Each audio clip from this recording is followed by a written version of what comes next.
I won't let a low-educated man like you date my daughter. A part-time high school? Are you kidding me? I've heard enough about your struggles growing up in a single-parent household. Why don't you just get lost?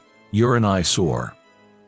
The man in front of me abruptly stood up, grabbed his cup, and splashed its lukewarm contents on me.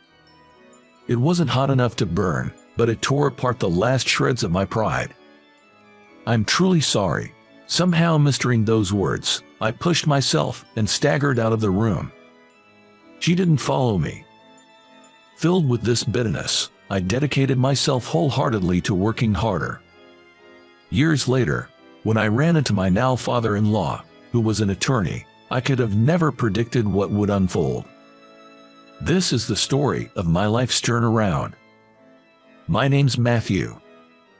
Currently, I work as a clerk at a law firm. Due to personal circumstances at home, I graduated from a part-time high school and was hired straight from my part-time job into this law firm. The boss, who knew about my situation, kindly employed me since I had been working part-time there since high school. I owe so much to the boss for taking in someone like me with just a high school diploma and no significant skills. Now, I'm learning various things while working. I'm doing my best to gain skills to be of help to the boss. I come from a single mother household, and I have a younger brother and sister. I hardly remember my father, but I believe he was a violent man when he drank. He was rarely home and was mostly out drinking, so as a young child, I didn't really know him. My brother and sister probably felt the same. There was a time when my father went on a rampage, and fearing for our safety, we fled our home. From then on, the four of us began living in a small apartment. In hindsight, I guess that's when my parents divorced. We settled in our current place after taking several train rides from our old home. The climate here is mild, and it rarely snows heavily during the winter. Given that my mother had a fragile constitution and often fell, this pleasant climate might have been comforting for her. After graduating middle school, I enrolled in a part-time high school to help with household expenses and took on numerous part-time jobs. I worked at places like convenience stores, gas stations, coffee shops, and even did some manual labor like road construction. Whenever I heard of a job opportunity, I jumped on it and juggled multiple jobs. One of those jobs was doing odd jobs at this law firm. While my tasks, such as affixing stamps to mail, organizing documents, and sorting printed materials, were fairly simple, the hourly wage was good and all the colleagues were just wonderful people. Because of this, I truly enjoyed my job and worked hard every day. After high school, I landed a job as a clerk. It was such a blessing. Another unforgettable job I had was at a tea room. It was a quaint little place run by a friend's uncle and boasted an array of teas, making it a hidden gem in the community. The owner's wife, known for her simple homemade baked goods, had an especially popular item, cookies that both my younger brother and sister couldn't get enough of. And in that tea room, I had a destiny-driven encounter. Her name was Alicia. She was my age, a petite girl. Her long black hair was tied back, swaying like a tail when she moved, something I found endearing. With a gentle aura around her, her calm manner of speaking and radiant smile was downright charming. Her passion for tea was evident, as she could talk endlessly about her favorites. I found that side of her so cute. I quickly fell for Alicia. Turns out, she had a soft spot for me too, and soon after, we started dating. For both of us, it was our first relationship, our first dates, our first time holding hands. We slowly but surely deepened our bond.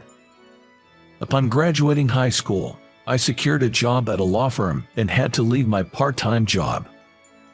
Alicia, however, continued to work there while attending a local college. Every time I drop by the tea room after work, she greets me with a freshly brewed cup of tea. It became a daily routine for me to escort her to the train station after her shift. She secured a job in the spring of our 4th year together. With both of us stepping into the working world, I proposed to Alicia. My younger siblings had started high school, and my mom found steady work. Our home life was stabilizing, and I started to think about the future. When Alicia accepted my proposal, I was so overwhelmed with joy I broke down in tears.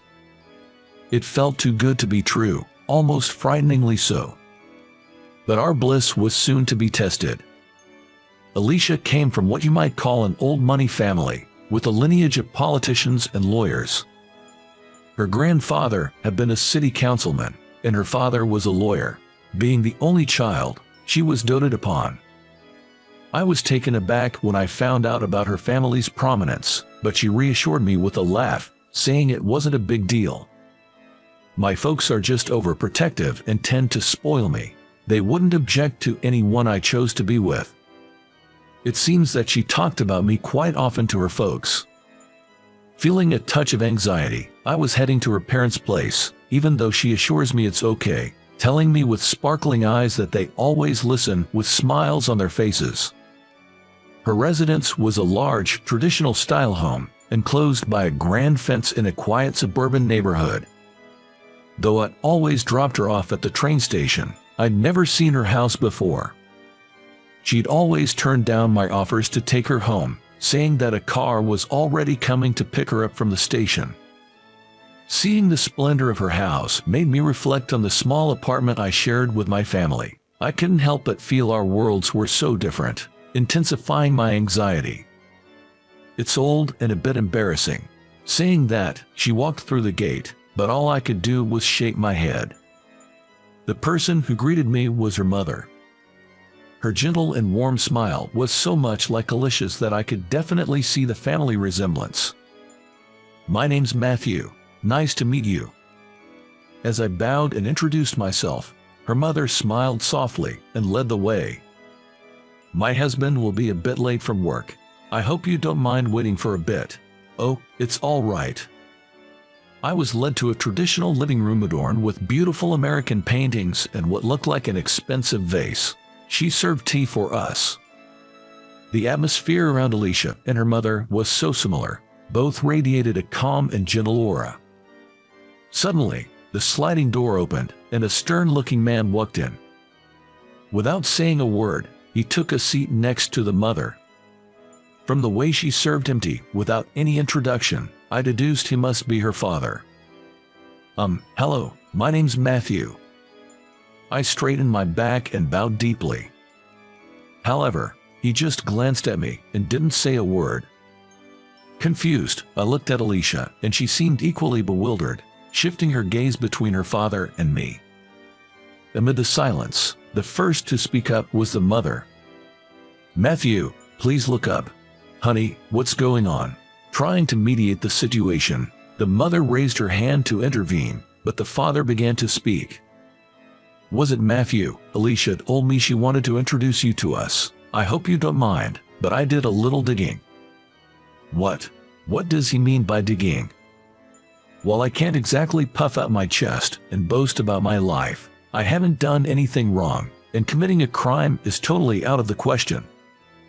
As I was pondering this, Dad let out an exaggerated sigh. "I've heard your family is quite poor. You've even been working part-time jobs to help with the bills," he said. It was the first time anyone had said so bluntly that I was poor. Sure, we aren't rich, but I always thought we lived a typical life. Still, from the perspective of someone from such a prestigious family, I guess my household must seem inferior.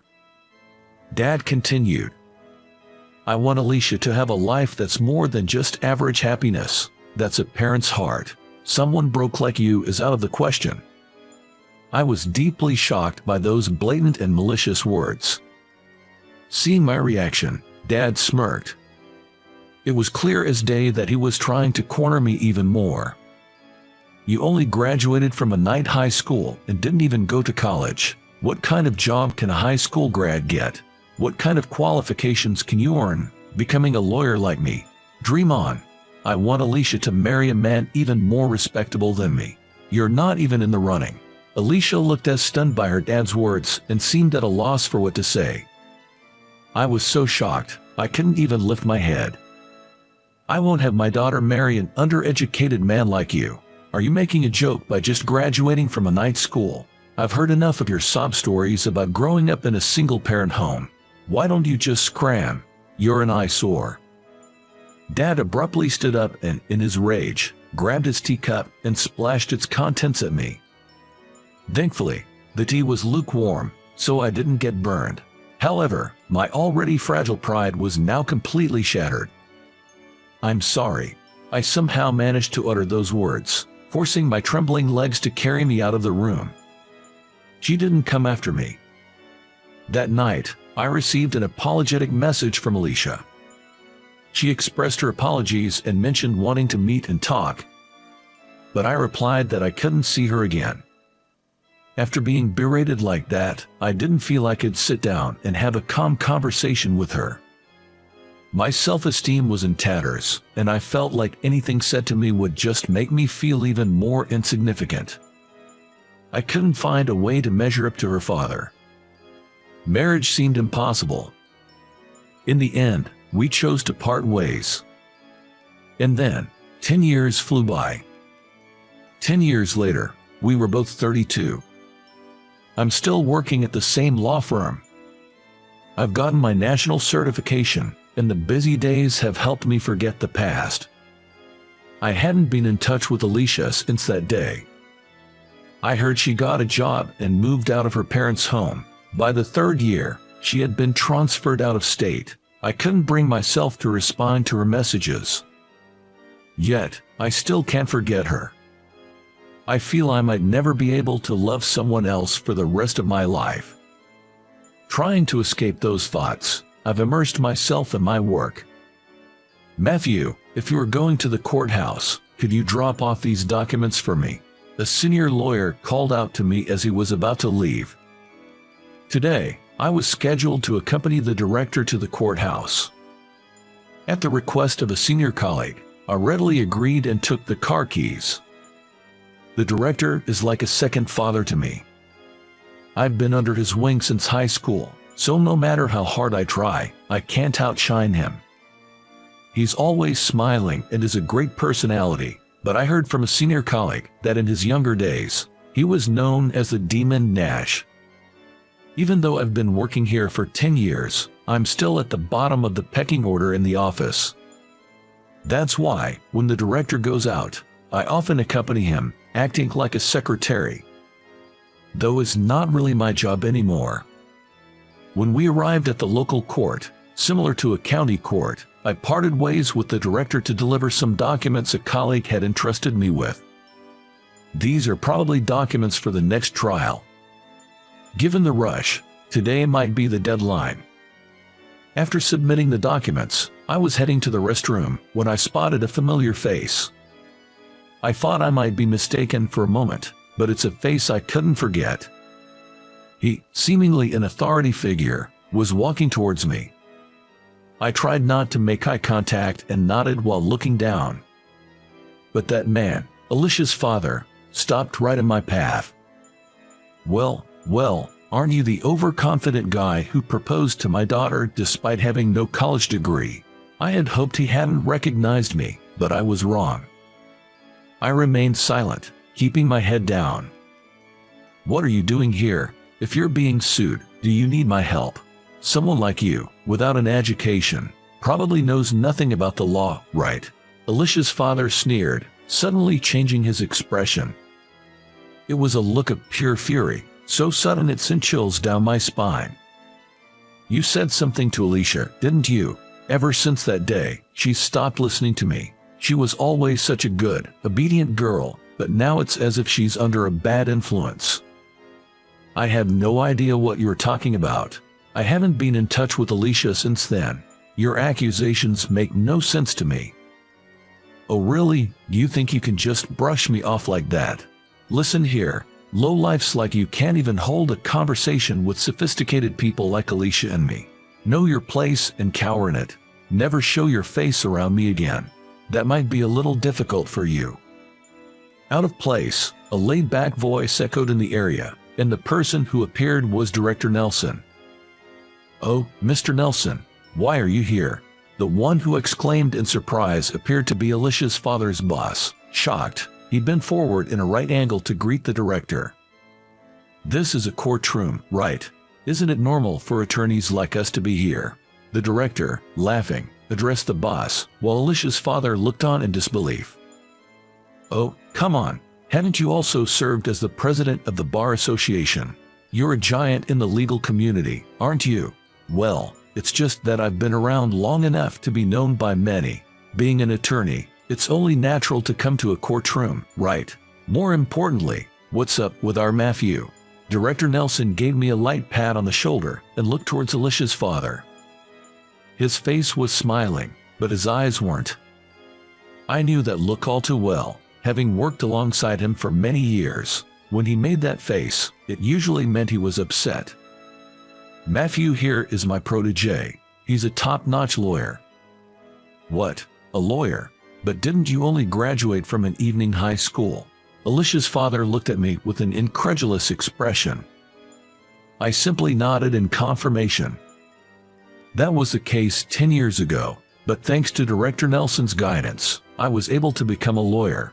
Did you know even someone with just a high school diploma can become a lawyer?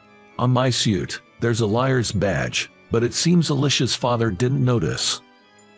When I broke up with her a decade ago, seeing how devastated I was, Director Nelson had suggested I study to become a lawyer. You don't necessarily need a college degree to become one. It was a challenging path, but I decided to take it on, thanks to Director Nelson's encouragement and rigorous training. Somehow, I passed the preliminary and bar exams on my first try and completed my legal training to become a lawyer. Director Nelson and my colleagues at the firm were all thrilled and celebrated with me. That was 5 years ago. Matthew has always been exceptional. He passed all his exams on the first go. Since high school, he's been honing his skills with our senior staff here, so he's very hands-on and proactive. I plan on having him as my successor. Hearing Director Nelson's words, I couldn't help but blush. Alicia's father looked at me, clearly taken aback. "Oh, by the way, for the upcoming trial, Matthew will be the lead attorney for the plaintiff.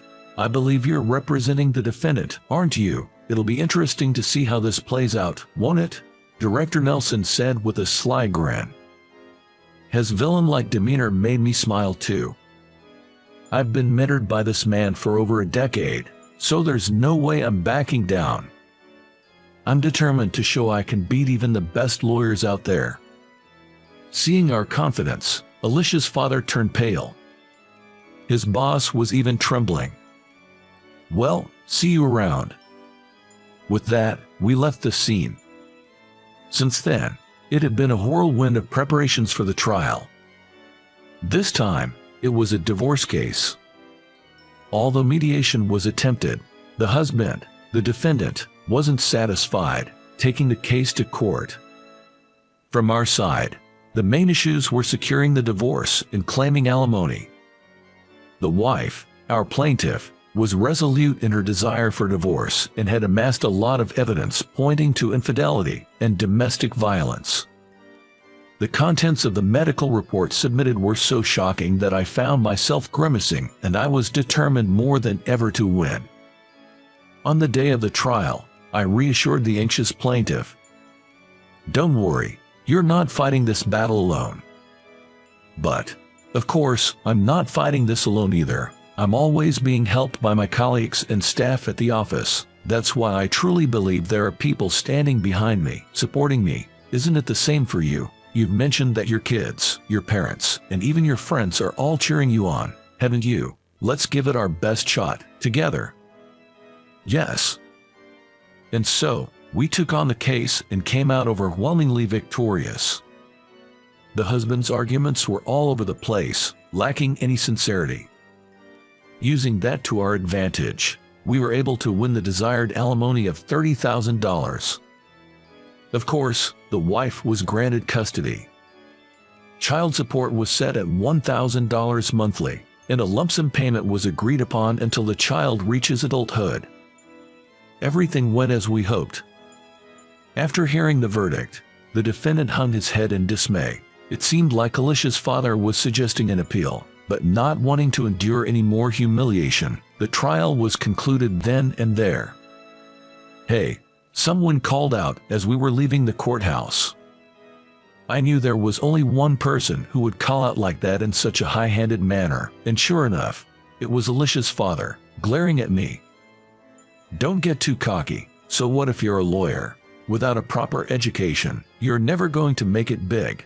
I won't have someone without a degree acting all high and mighty. I admit I don't have the educational background, but is that really necessary to defend someone? What? I became a lawyer to stand up for the weak. I don't care about climbing the corporate ladder. I can't stand people who oppress those in a vulnerable position, and I certainly won't tolerate those who misuse the power they're entrusted with." Humph, young blood, that's just idealistic nonsense.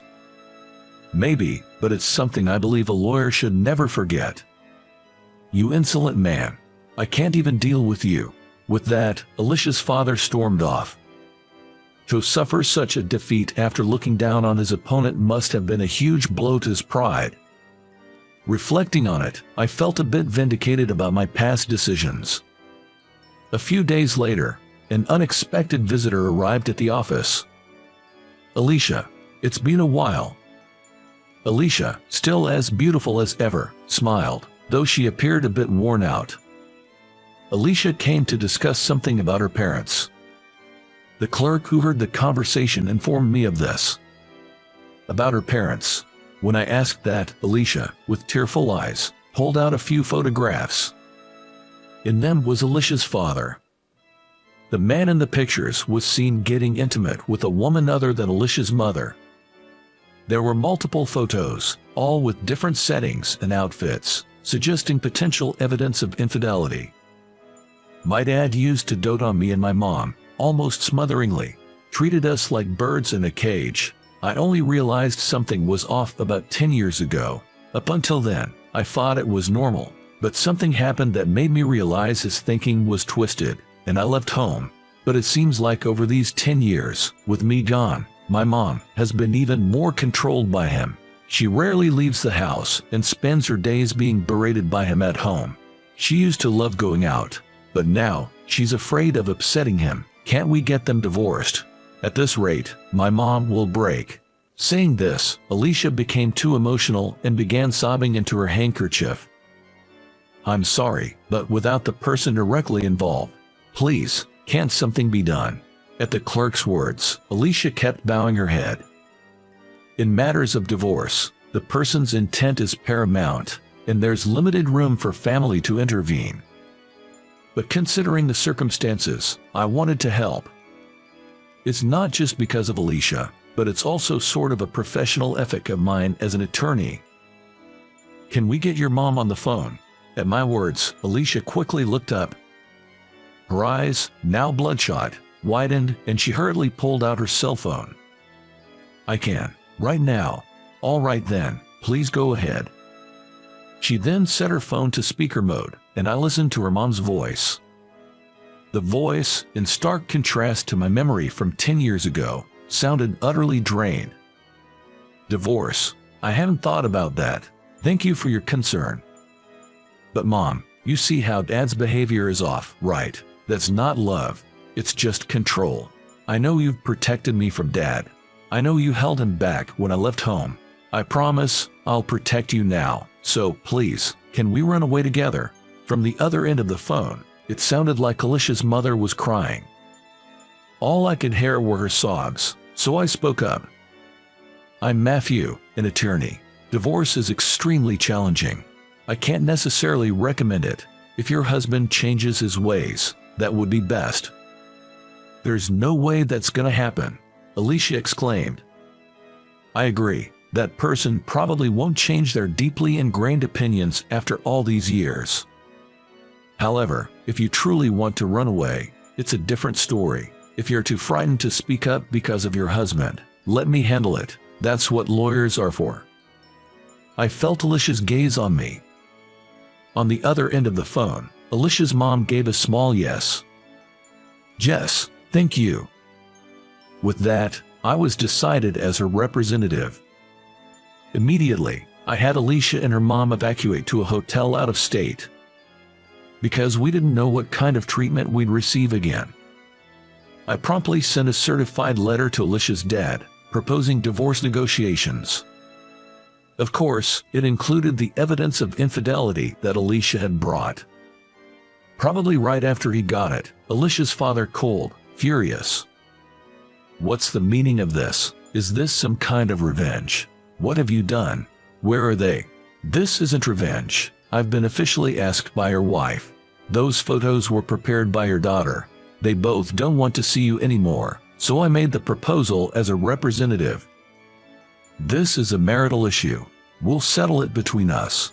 You know that's not possible, right? You're a lawyer after all. Then, it's court. We'll settle this in court. That's fine with you. What? You're a respected lawyer. What will happen if your affair and domestic abuse become public? Your reputation will hit rock bottom, right? We have the evidence. Despite this, you still don't want to discuss a divorce settlement. You'd think a lawyer would consider that, but Alicia's father seemed really heated. I'll ask again. Do you want to go to court? To my slow question, a small understood came from the other end of the phone. After that, our demands were almost unconditionally met, and Alicia's parents were able to divorce. Though it wasn't made public, there's no smoke without fire, as they say. Alicia's father's affair was exposed in a weekly magazine, and his divorce became public, leading him to lose his influence bit by bit. He was fired from the firm he belonged to and apparently tried to start his own, but it seems it's not going so well. Well, in a profession where trust is everything, you can only say he brought it on himself. Then, I started dating Alicia again. She sincerely apologized for something that happened 10 years ago. We decided to rebuild our relationship from a friendship, but I was so touched by her kindness and positivity that I asked her out.